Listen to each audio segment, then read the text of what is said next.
Hello friends, আজকে আমরা আছি সান্তা ক্লজের দেশ ফিনল্যান্ডে। একটা দেশ যেখানে রাতেও সাদা হয়, মানে না বরফে। তো রেডি তো একসাথে 7 দিনে এক্সপ্লোর করব ফিনল্যান্ডের ইতিহাস, ইউনিভার্সিটি, জব, স্কলারশিপ আর ঘুরবো বরফের রাজ্যে ইচ্ছে মতো 7টা দিন যেইখানে যেভাবে পারি। তো চলো যাওয়া যাক। আমাদের ফার্স্ট হচ্ছে সিউরাসারি ওপেন এয়ার মিউজিয়াম, হেলসিঙ্কি। ফিনল্যান্ডের ইতিহাস শুরু হয় 1000 বছর আগে, স্ক্যান্ডিনেভিয়ান ভাইকিংদের সময় থেকে। 1917 সালে তারা স্বাধীন হয় রাশিয়া থেকে। তোমরা তো এটা সকলেই জানো।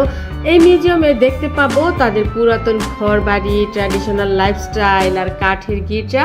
আর হ্যাঁ, ফিনিশ ভাষা শুনলে মনে হবে যেন কেউ পাসওয়ার্ড জেনারেটর চালাইছে।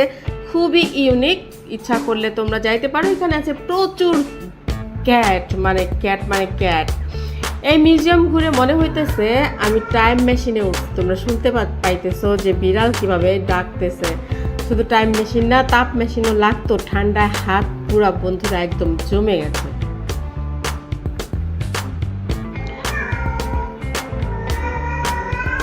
ইউনিভার্সিটি, স্কলারশিপ এগুলো নিয়ে আমি জানি যে তোমাদের অনেক আগ্রহ রয়েছে। তো সেই দিক থেকে একটুখানি বলে নেই। ফিনল্যান্ডের টপ ইউনিভার্সিটিগুলোর মধ্যে একদম আছে university of Helsinki, Aalto university আর ইউনিভার্সিটি অফ ট্যাম্পেয়ার। বাংলাদেশি স্টুডেন্টদের জন্য আছে ফুল স্কলারশিপের সুযোগ।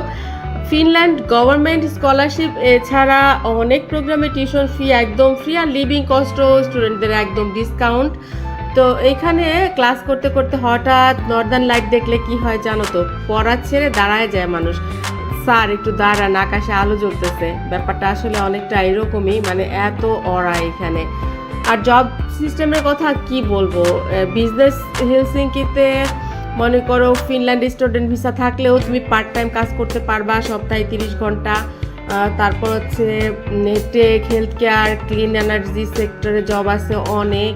বাংলাদেশিদের জন্য গ্রোথ হচ্ছে আইটি, কনস্ট্রাকশন আর কেয়ার হোমে। আর হ্যাঁ, এখানকার মিনিমাম ওয়েজ ঘন্টায় প্রায় 12 ইউরো।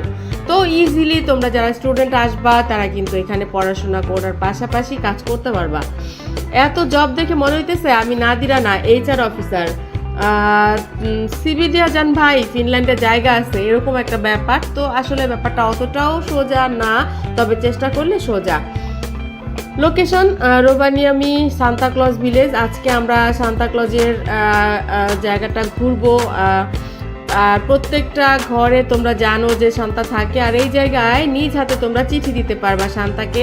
তোমাদের যাদের ইচ্ছা করবে যে এখানে একটা চিঠি লিখে রেখে যায় অতীতের কথা, ছোটবেলার কথা মনে কইরা, তো তোমরা চাইলে এখানে সেটা করতে পারো। এখানে নর্দার্ন লাইটসও দেখা যায় ডিসেম্বর থেকে মার্চ মাস পর্যন্ত।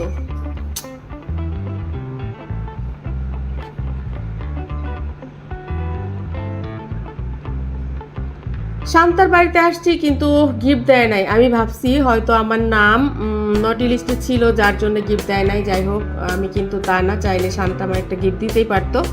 এটার লোকেশন হচ্ছে লাপল্যান্ড স্নো সাফারি। তোমরা ইচ্ছা করলে এইখানে ঘোরাঘুরি করতে পারো। ফিনল্যান্ডের সবচেয়ে মজার অভিজ্ঞতা হলো হাস্কি সাফারি। এখানে প্রচুর বিড়াল আছে ভাই, তোমাদের আগেই বলছি। স্নো মোবাইল রাইড আর ইগলু স্টেপ। ইগলুর কথা আমরা জানি এবং তোমরা জানো যে ইগলু জিনিসটা কিন্তু আসছে একদম ফিনল্যান্ড থেকেই, কারণ প্রচুর বরফ হচ্ছে ফিনল্যান্ড। বরফের ইগলুতে আর রাত্রে ঘুমানোর আগেই চোখে পড়ছে অরোরা বোয়ারলিস। তোমরা কিন্তু অরোরা বোয়ারলিস এর আগেও একটা জায়গায় তোমরা দেখছো, মনে করে আর তোমরা কমেন্ট দিবা কোন দেশে সেটা দেখছিলা।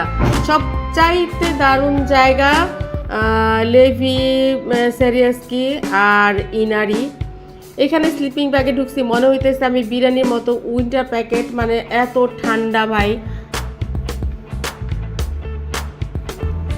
এইটা হেলসিঙ্কি স্কয়ার মার্কেট। এটা ছিল বরফের দেশে 1 সপ্তাহের জার্নি। তোমরা চাইলে ফিনল্যান্ডে যদি আসতে চাও ইনবক্স খালি রাখো, শান্তা আর আমি গাইড করে দিব। সবাই সাবস্ক্রাইব করতে একদমই ভুল করবা না। আর মনে রাখবা নাদিরা, আমি কিন্তু অন দ্য গো।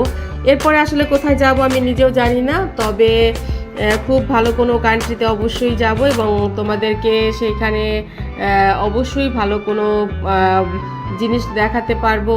আর তোমরা কারা কারা আমার চ্যানেল এই ভিডিওগুলো দেখো এবং এই ভিডিওগুলো দেখতে তোমাদের কার কেমন লাগে তোমরা কমেন্ট করে জানাবা। আর পরবর্তী দেশে আমাকে কোথায় দেখতে চাও সেটাও অবশ্য কমেন্ট করবা। যাই হোক, ফিনল্যান্ডে যদি স্টুডেন্ট ভিসা আসতে চাও তাহলে তোমরা ইজিলি আসতে পারবা।